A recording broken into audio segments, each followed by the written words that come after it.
आप्यायन्तु ममाङ्गानि वाक्प्राणश्चक्षुश्रोत्रमथो बलमिन्द्रियाणि च सर्वाणि सर्वं ब्रह्म उपनिषदम् माहं ब्रह्म निराकुर्याम् मा ब्रह्म निराकरोत् अनिराकरणमस्त्वनिराकरणं मे अस्तु तदात्मनि निरतेय उपनिषत्सु धर्माः ते मयि सन्तु ॐ शान्ति शान्ति शान्तिः।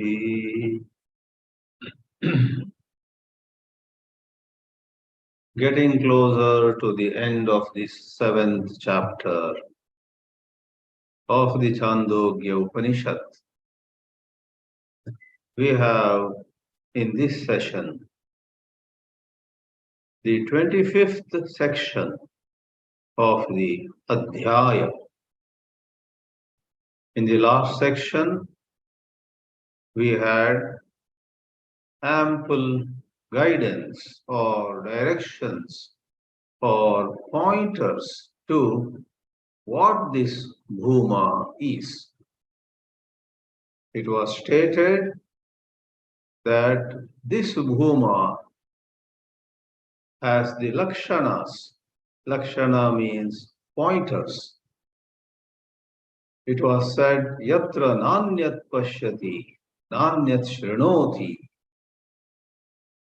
where one does not see anything other than oneself. What is implied is the duality. I am the seer and here is something seen. I am the hearer and here is some sound that is heard. Subject and object division vanishes in this extraordinary understanding. It is in this understanding, or when we abide by this understanding, that supreme lasting happiness is attained.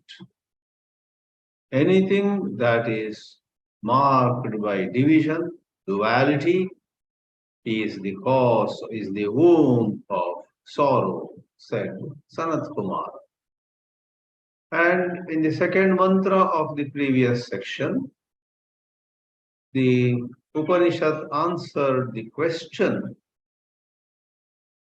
on what is this bhūma established? What is the support for this bhūma?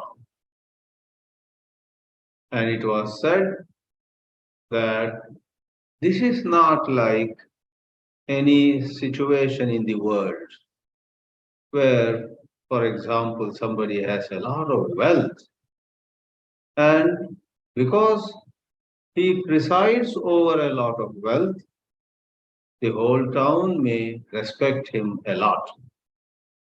Then we say he is pratishtita, he is established in wealth. Wealth is his mahima, glory. But in the case of the pure self, it is not dependent on anything else at all. So we would either say it is established in itself or it is not established in anything. That means there is nothing other than bhūma. Bhūma is infinity. Now we enter the 25th, the last but one khanda of this adhyaya. And this khanda provides to us some more clarification. What was said already is expressed in a new language using new terms whereby we can intuitively see that this is not limited in any manner, in space or in time or any other possible way. Therefore, we could visualize the theme of this 25th Khanda as answering the question, where is this bhūma? Where exactly, or what exactly, or in what location, inside us or outside us, above us or below us? That question is answered. And once more, though it may not be new really, many students would not have comprehended the majestic, all-pervasive nature of bhūma, which is the same as Sat, which is the same as Brahma. Therefore, we take up the title slide to begin with, where a couple of words culled from the two mantras of the 25th Khanda are presented, for in essence, those words actually give to us the gist of this 25th Khanda. Let's take a look at the title slide, therefore, where it is said, where is this bhūma? For the conditioned mind, especially the mind of a spiritual seeker, heavily conditioned by notions of heaven, Vaikuntha, Kailasa, and so on, would, after everything is said, again imagine that this bhūma must be far away at a great height in some celestial domain, and so on.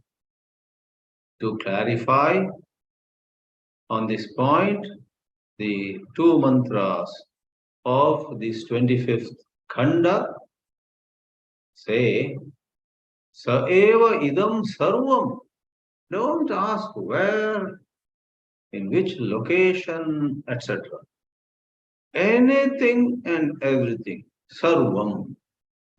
Sa eva idam sarvam. We have seen before the mantra, sarvam khalvidam brahma tajjalaniti upasita, and so on. Sarvam khalu idam brahma. That echoes here too. Sa eva.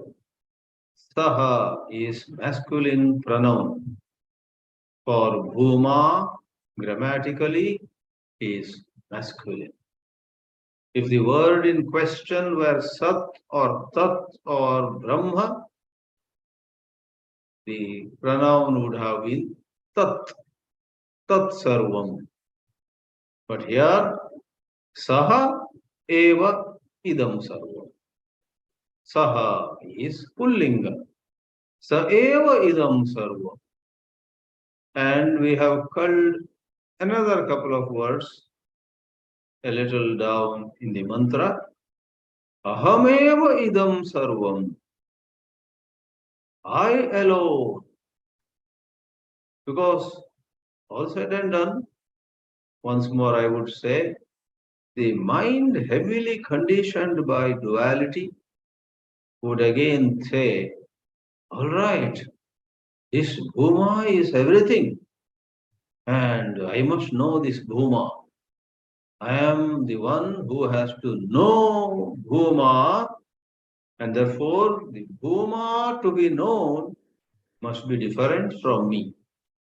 The Upanishad says, moment you say it is different from you, its infinitude is gone.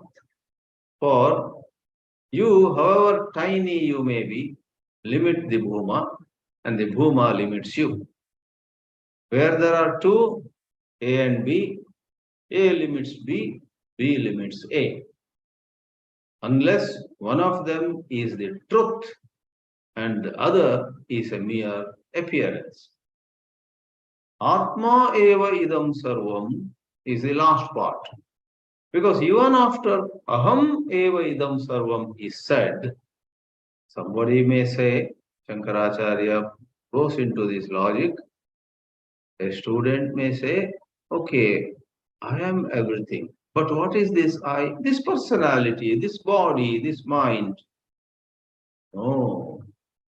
When it is said, aham idam sarvam, that aham is here the Shuddha Atma Swarupa. Atma eva idam sarvam. Therefore, these are great artistic strokes at the hands of the master painters that rishis are to make the whole picture absolutely clear. So we say it's everywhere. Idam sarvam sa bhūma eva. It is you. Aham eva idam sarvam. If A is telling B in the transactional world, which is an appearance, in the apparent duality, the Guru is not the Shishya is not the Guru instructs the Shishya, then the Aham becomes Tvam. The Guru says to the Shishya, Tvam eva idam sarvam. And then it is the self. Atma eva idam sarvam.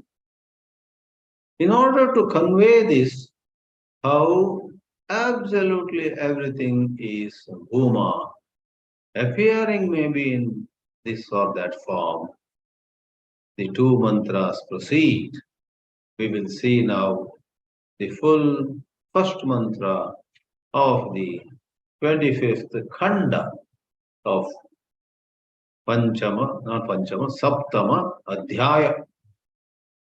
In wonderful poetic language, it is said, Sa eva adhastat, below, Sa uparishtat, above, Sa paschat, behind, Sa purastat, in front, Sa dakshinataha, to the right, Sa uttarataha, to the left.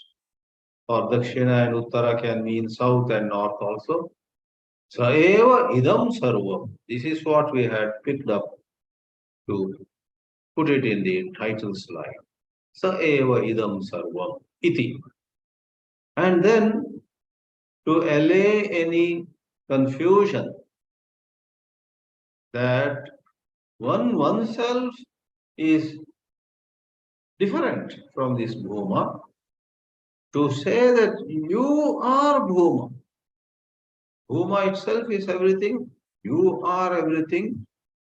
If only through purification of mind and then intense self-application to the Upanishad mantras, you see the truth, then the separate eyes does not remain. At this moment, you and I may look at our own individuality as a concrete reality. We therefore are so obsessed with the so-called self-improvement. I am this personality. I need to improve.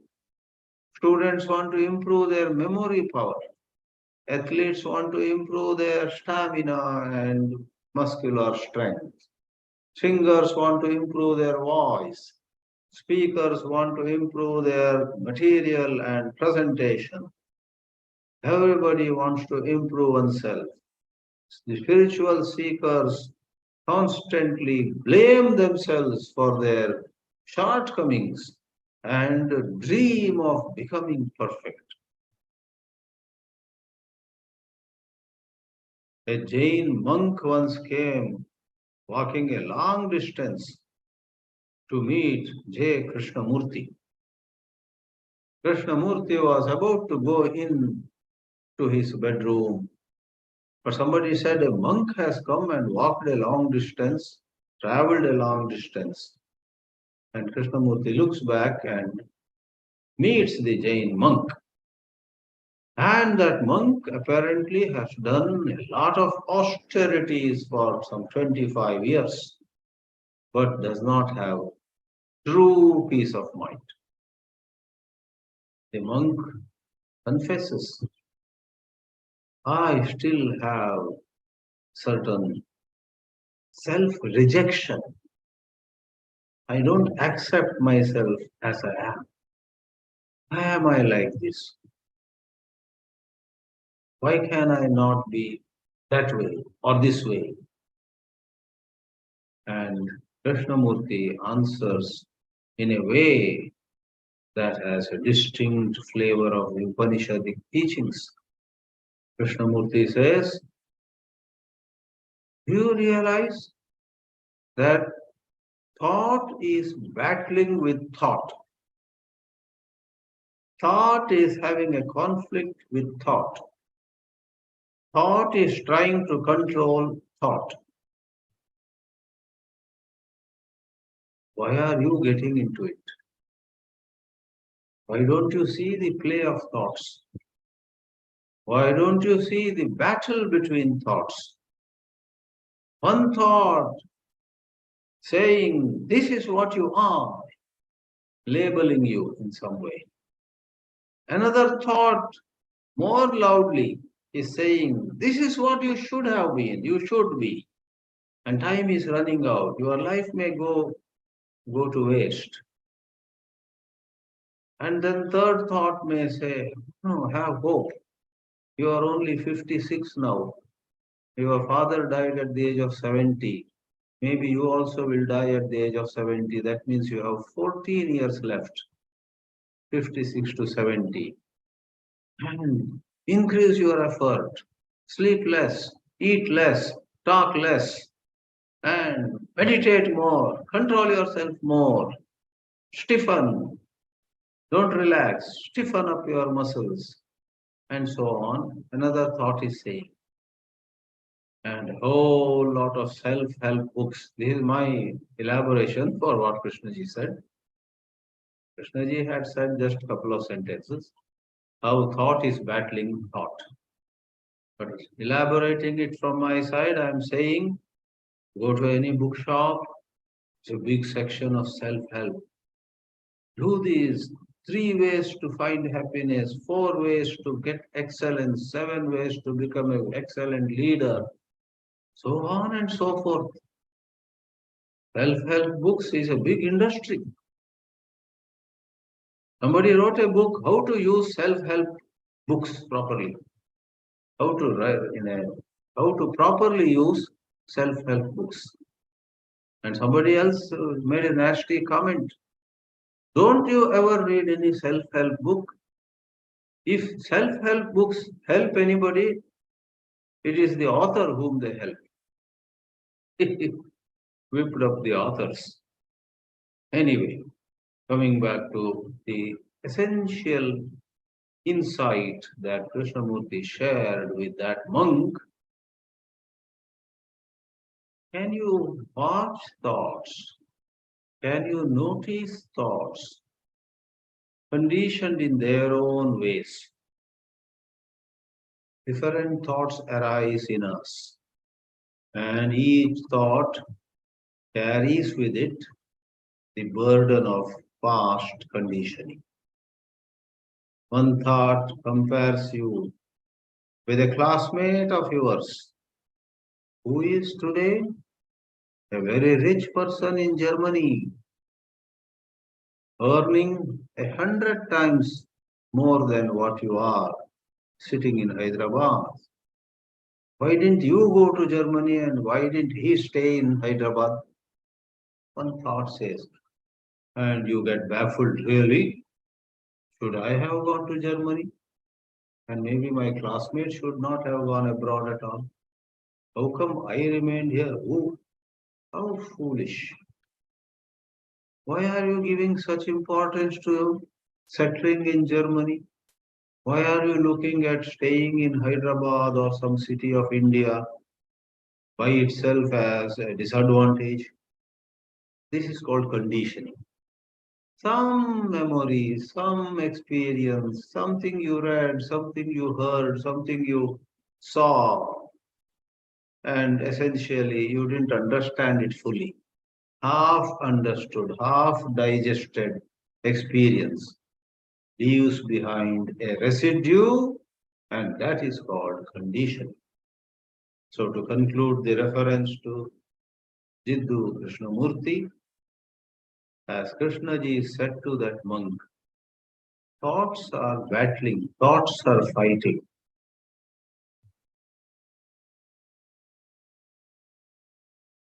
That is self-improvement. You watch, and you watch and not identify with either thought. Maybe that monk was, after all these years of pursuing some limited ideas of sadhana, limited ideas how I should be, how I should talk, how I should walk, how I should behave, some limited ideas. He understood. In a flash, he understood. I have been holding on to certain beliefs or notions, and that is the cause of my misery. It seems he sat for a few minutes with tears rolling down his cheeks.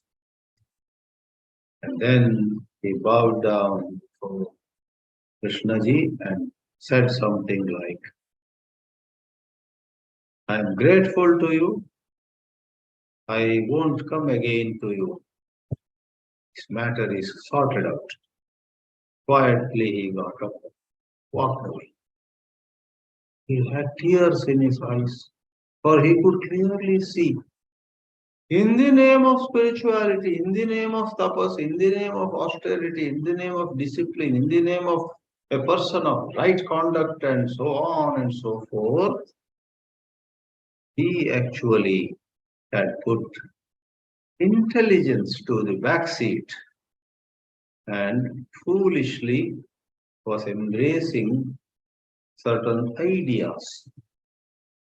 And against the backdrop of certain ideas, he was looking down at himself.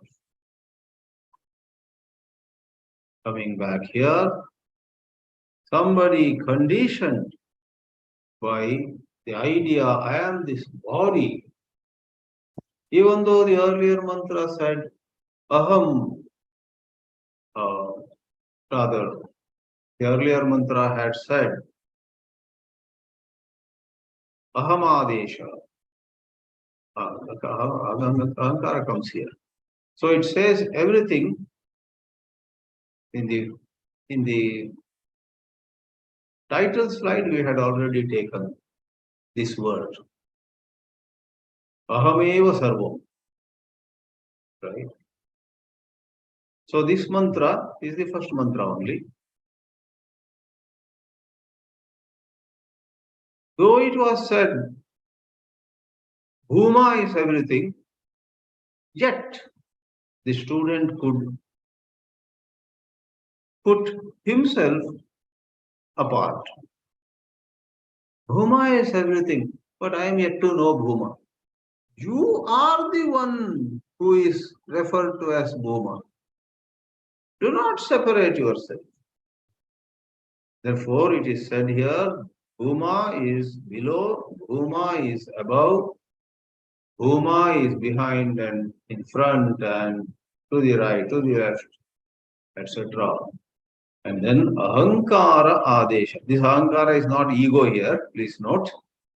Ahankara adesha means to eliminate this false notion that you are separate from bhūma. Bhūma is something to be known. You stand apart as the knower. That itself is part of avidya, bhūma-vidyā, bhūmi. To clarify like that, it is said, let's put it in the wording of aham. Bhūma is below. Bhūma is above. Was the earlier language. Saha, the pronoun stood for bhūma. Now, aham adastat, aham uparishtat, aham paschad, aham purastad, aham dakshinatah, aham uttaratah, aham eva idam sarvam. And then comes the last part, for which we go to the last slide now.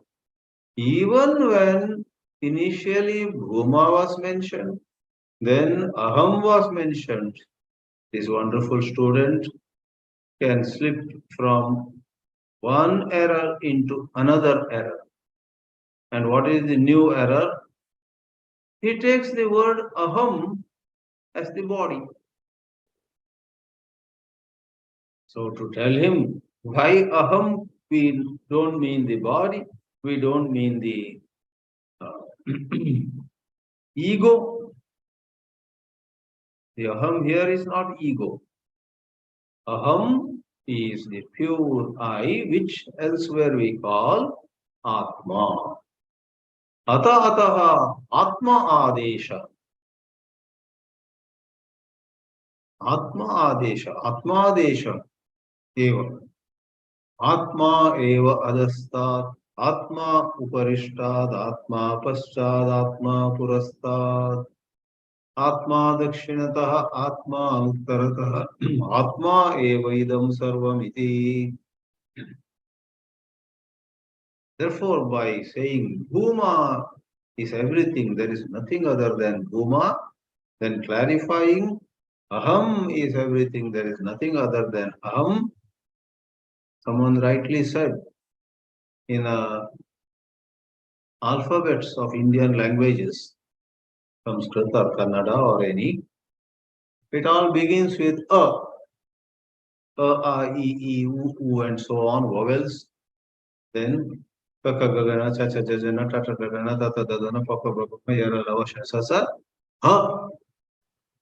Ha is the last alphabet. Ha is the first alphabet. Between a and ha, everything is included. And how interesting, aham. The word aham has a and ha, the first and the last alphabets of Indian languages. In North Carolina, not far from Raleigh or Durham or Chapel Hill,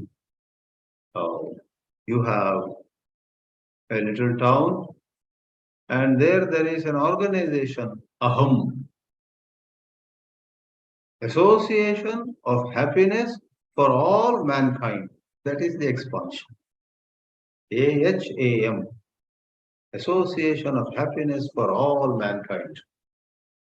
And you will be pleased to know that aham is a spiritual center where I had the opportunity to stay one night in 2019. Through some contact I managed. Otherwise, they are a bit exclusive group who are not very welcoming to anybody and everybody from anywhere or everywhere. It was wonderful to see mostly white Americans into self-inquiry. They are devotees of Ramana Maharshi. The founder of that aham in North Carolina, in USA, was coming every year to Tiruvannamalai. He would immerse himself deeply in self-inquiry and in studying Ramana Maharshi's teachings. And somewhere on the way, he established a nice campus which facilitates study, meditation, listening to videos of spiritual importance. Coming back, take aham. It is said, first bhūma, then aham, then atma. So don't take by aham body or the ego, but the pure I. The section concludes with some praise for anyone who understands this. And in this unique subject, Advaita Vedanta,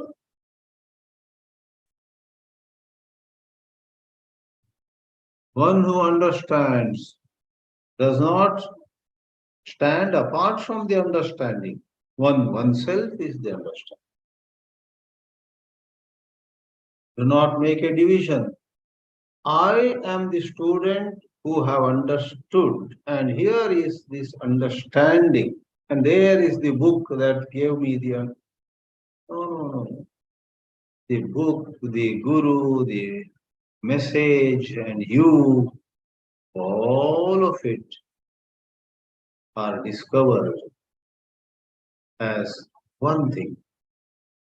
About him or her, it is said, Savaesha, whoever, evam pashyan, seeing things in this way, evam manvanaha, contemplating on things in this way, evam vijanan, getting very clear understanding of this, whoever, lady or man, old or young,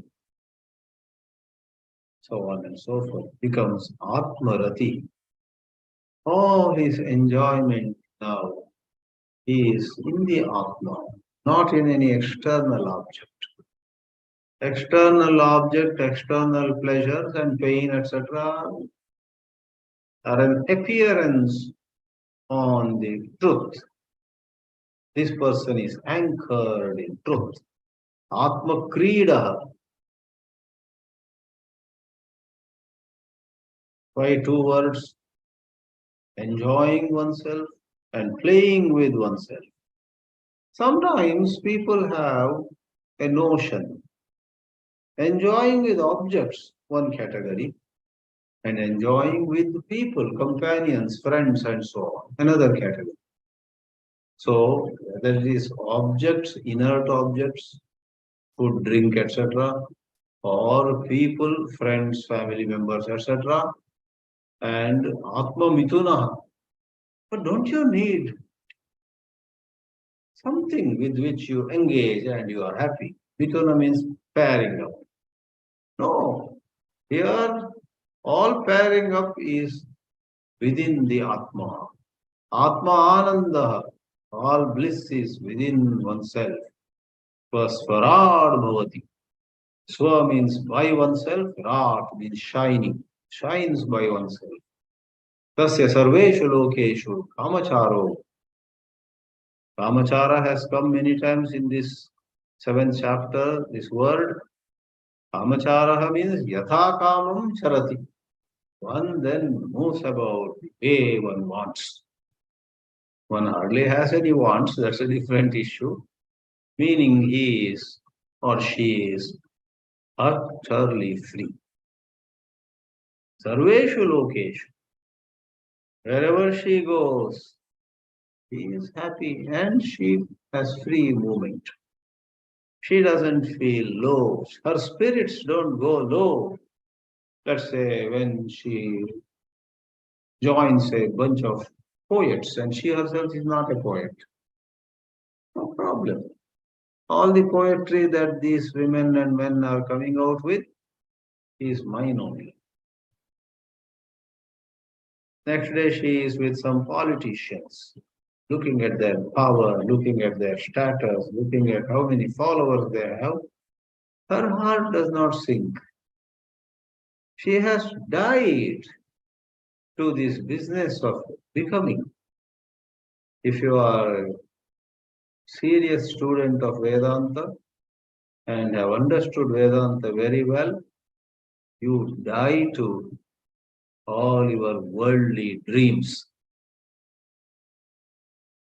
This world makes you embrace some dreams. I must give employment to people. I must build a hospital or two. I must build schools. I must build orphanages. I must write books. I must give at least one lecture in every continent on the earth. So far I have covered Australia and Africa. I must now go to Europe and Asia, and then America, South America. Oh, crazy. But that is the world. In the world, not to really put down anybody's good work, but from the highest point of view of absolute freedom, even if some work is noble, the moment we create a sense of, doing this noble work, finally, I have certain worth. I have become somebody now, serving all these orphans, all these patients in hospital, students in some Gurukula, etc. You should feel. The work may be good, but your being worthy from a Vedanta perspective should not and does not depend on anything. In that sense, we say, you must die. Dead, we say, you must die to a certain aspiration. Like your classmate is now the managing director of a $1 billion company, 10 million or some billion, some figures come. And somewhere inside you, you feel,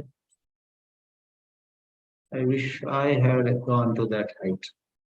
Then you have not died to a certain worldly tendency in you. It doesn't mean that after listening to such a lecture, next morning you walk away from home. Of course, you cannot and you will not. But don't even interpret these teachings that way, as though they are asking you to leave home. Vedanta neither asks you to leave home, nor asks you to stay home. Both of them are redundant. Sri Ramakrishna stayed home in a sense. He made his home itself a holy place with wife Sharada. There are many saints and sages, householder saints and sages. So dying to an aspiration, dying to that psychological phenomenon of imagining some personality and I must become that kind of personality. Dying to that doesn't mean you literally physically walk away. But let me put it this way. You are in a certain wonderful silence within. Somebody getting an award doesn't make you envious, or yourself being invited by President Draupadi Murmu saying, we are going to award you Padma Shri. That doesn't generate in you that kind of noise. Ha ha ha, finally, before I'm breathing my last, I'm getting a Padma award. You have nothing against a Padma award. You may go to Delhi and collect that Padma Shri, or as some Siddheshwara Swamiji did in Karnataka, returned some Padma award that had been given to him. He did not have anything against Prime Minister Modi. He wrote a nice, pleasant letter. And he said, I do not need this and this does not serve any purpose to me. Please take it back. No hatred, no attachment. And if he chose to return Padma Shri or Padma Bhushan, which doesn't mean everybody should do it, these external things do not matter. Inwardly, there is a silence which is free of envy, free of jealousy, free of regret, free of low self-esteem, free of high self-esteem. That's called yatha. But that's kamacharo. One moves around freely. Nowhere one's heart sinks. My life has gone to waste. And look at her, how accomplished she is. It is all, as Krishnaji said, thought picking up a fight with another thought, and you are not thought, you are awareness. Pure awareness is ever complete. Now there are other people who do not get this wisdom, though they are also laboring in Upanishads and Gita and this and that. Ataye anyatha ataha vidu, those who understand otherwise, they are anya rajana. Anya rajana is a bahuvrihi compound. They are people who have somebody else, anya, as their raja, boss. They are not swamahimni pratishtita. They are not anchored in their own glory. Their glory depends on someone else who probably provides funds, provides a chair for them to sit on, provides a social status, etc. Kshaya lokaha, those who do not get this Vedantic insight, even if they are having a good time at present, kshaya, the so-called good times will decay, vanish. Their wealth goes, their health goes, their youthfulness goes. They are kshaya loka. This is also bahuvrihi samas. Kshayaha lokaha yesham te kshaya loka. Their domains diminish, decay. Tesham sarveshu lokeshu akamacharo bhavati. So wherever they go, let them go to Europe, America, Japan, Singapore, Australia, New Zealand, or let them come back to India, and the government in India gives them very coveted position. They are made advisor to the Prime Minister or to some things. Again, they are in limelight. But if they have not got Vedanta understanding, they are Anya Rajanaha and Kshaya Loka. That sense of I am now okay does not last long. Pretty soon, for some reason, they say I was happier than I got this position. That is called akamachara. You can't say about them wherever they go, they will be happy.